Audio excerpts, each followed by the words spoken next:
Assalomu alaykum hammaga. Bugungi videoda qiziqarli bitta formatda video olmoqchimiz. Ya'ni xuddi texnoblogerlarga o'xshab obzor, faqat marketologlar uchun va biznes egalari uchun.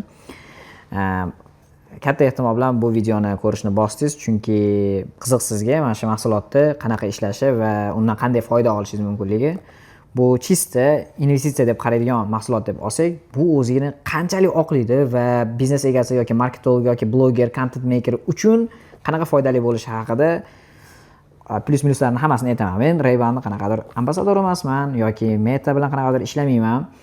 Ulardan qanaqadir zakaz olmaganman, reklama qilish yoki qilmaslik umuman meni aloqam yo'q. Faqatgina o'zimni oxirgi 3 oy, 4 oydan beri ishlatyapman va buni sizlarga tajribam bilan ulashmoqchiman. Bu sizlarga qanchalik kerak, kontent qilmoqchi bo'lgan odam sifatida qanchalik to'g'ri bo'ladi. Narxi taxminan ikkinchi oxirgi versiyasi hozirgi kunda $490-500 turadi. Bu yana modeli, razmeri, nimalarga qarab. Birinchi maslahatim, agar olishga полноценно qaror qilgan bo'lsanglar, razmerni yaxshilab o'tashni qo'yinglar. Chunki men o'zim bir marta adashganman. Olganimda mana bu yerda razmeri bo'ladi. Hozir aytaman. Mana shu men ochasizlarda bu joyiga qaraysizlar, oxirida 150 bilan tugayotgan bo'lsa, bu demak 50 razmer. Buni 53, 54, 52 shunaqalari bo'ladi, ya'ni kattalari bo'ladi. Agar yuzingiz katta bo'lsa, buni taqib ko'rib, hamma razmerlarni bilib keyin oling. Bo'lmasam, ham yo yuzingizga tushmaydi, yo noqulay bo'ladi, og'irlik qiladi. Masalan, men kattasini olib qo'ydim, 52 yo 54 edi. Mana shuni taqqanimda katta bo'lib, mana shularni harasa xalaqit berardi. Og'ir ham bo'ladi. Hozir bu kichikrog'i, shu meni yuzimga mos versiyasi. Ikkinchi narsasi farq bo'ladigan, odatda endi o'zining ramkasining rangi o'zingiz fokusingizga qarab olaverasiz. Jigar ranglari bor, oqi bor, bilmayman. Hozir Oakley degan chiqqan, sal dizayni boshqacharog'i.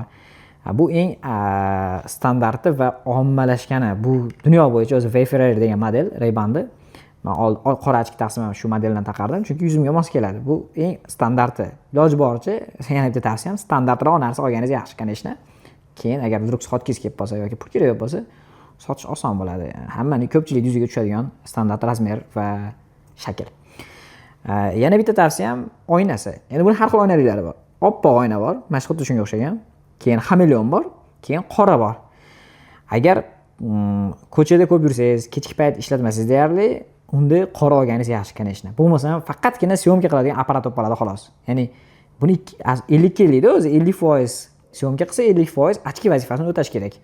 O'sha ochki vazifasini o'tamay qoladi agar oq olsangiz. Men birinchi adashgan narsam shu razmer bo'lgan, ikkinchi adashgan narsam oqini oldim.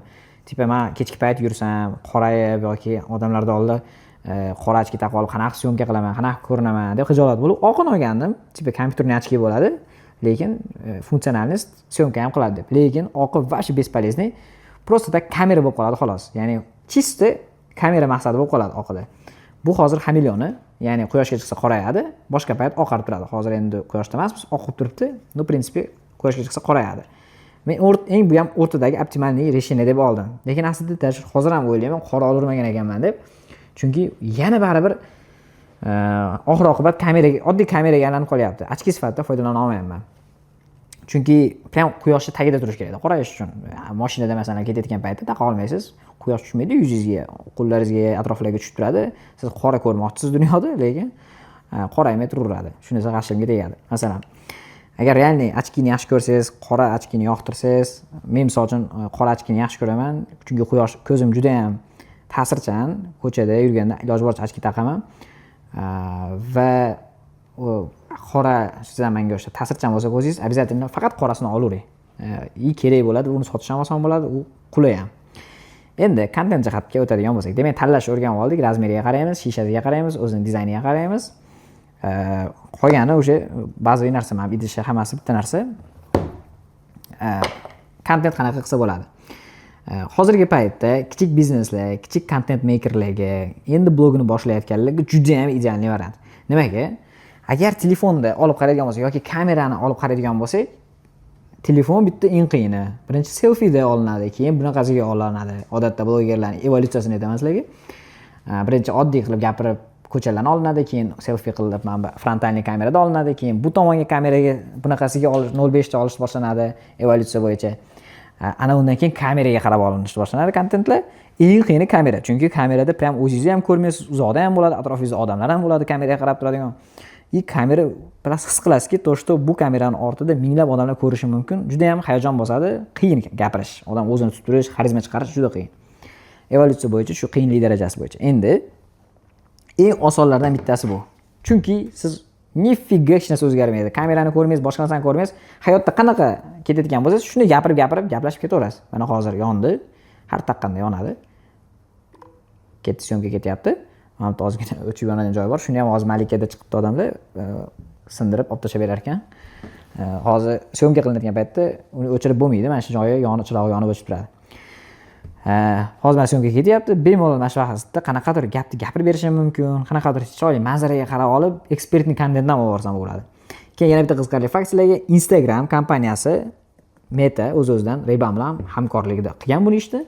Ya'ni Instagram va Meta juda bir-biriga kelishadi. Aytmoqchi bo'lganim, agar siz Meta'da olingan videoni Instagramga yuklasangiz, uchish shansi 2 barobar ko'p. Oddiy telefonda olingandan ko'ra Meta'da olingan videolar uchish shansi 2 barobar ko'proq. Chunki bir-birini podдержка qiladi. Ekosistema o'zini kompaniyasining mahsuloti, o'zini kompaniyasini platformasiga joylanyapti. Albatta qo'llab-quvvatlaydi. Yana uni Edits programmasida, Instagramda o'zini Edits programmasida montaj qilsangiz, yana talqat qiladi, uchishga shansi bor. Men o'zim mana shunda olingan 1 kunlik vlogim bor, o'shani qo'yganman, uchib ketgan. Demak, boshlang'ich kontent qilmoqchi bo'lganlarga va hali beri kamera yoki telefonga qarab gapirishda xijolat bo'layotgan, duduqlanayotgan yoki qiynalayotgan, xarizma chiqara olmayotgan, videolar uchmayotgan odamlar uchun juda ham yaxshi investitsiya sifatida qaranglar. Bu hech qanaqangi bir xarajat emas, chunki telefon ham olishingiz mumkin, kamera ham olishingiz mumkin, iPhone ham olishingiz mumkin, mikrofon olishingiz mumkin. Xuddi shunga o'xshash narsa. Buni mikrofoni juda yaxshi ishlaydi. Telefonda gaplashib ketsangiz bo'ladi, kino ko'rsangiz bo'ladi, xuddi naushnikda ishlatsangiz bo'ladi. Men shunday qilib telefonda kino ko'rib o'tirsam, mana bu yerda naushnikchasi bor. O'sha quloqimga signal beraveradi. Bemalol kino ham ko'rsaman, naushnik sifatida ham ishlatsa bo'ladi. Juda qulay narsa. Lekin men ham kam ishlatyapman, chunki men tez-tez o'zi kontent qiladigan odam emasman. Biz faqat agentsiyamizda agar shunga o'xshash kontent uchun ideya kelib qolsa deb va o'zim uchun ham olganman albatta, ishlatishga olganmiz, lekin shunda ham juda ko'p ishlatmayapmiz. Bitta narsani biling, agar siz deyarli har kuni kontent qilayotgan bo'lsangiz, do'koningiz bo'lsa yoki avtoservis, qanaqadir blog bo'lsa, unda olsangiz arziydi, chunki siz bundan maksimum foydalanasiz, maksimum ishlatasiz. Kontentlar tinimsiz qilib o'tkazib Instagramga bong'ilab joylayverasiz. Va aytganimdek, kameraga gapirishga uyalsangiz va hayotingizda, atrofingizda qiziq-qiziq voqealar va maslahatlar kimdir bersa yoki siz kimdirga bersangiz, o'sha vaqtlarda syomka qilib olib, uni Instagramga qo'yib, chotki uchirib obunachilarga yig'sangiz bo'ladi, o'z-o'zidan sotuvlarni ham oshirsangiz bo'ladi, fizikal produktlar sotsangiz.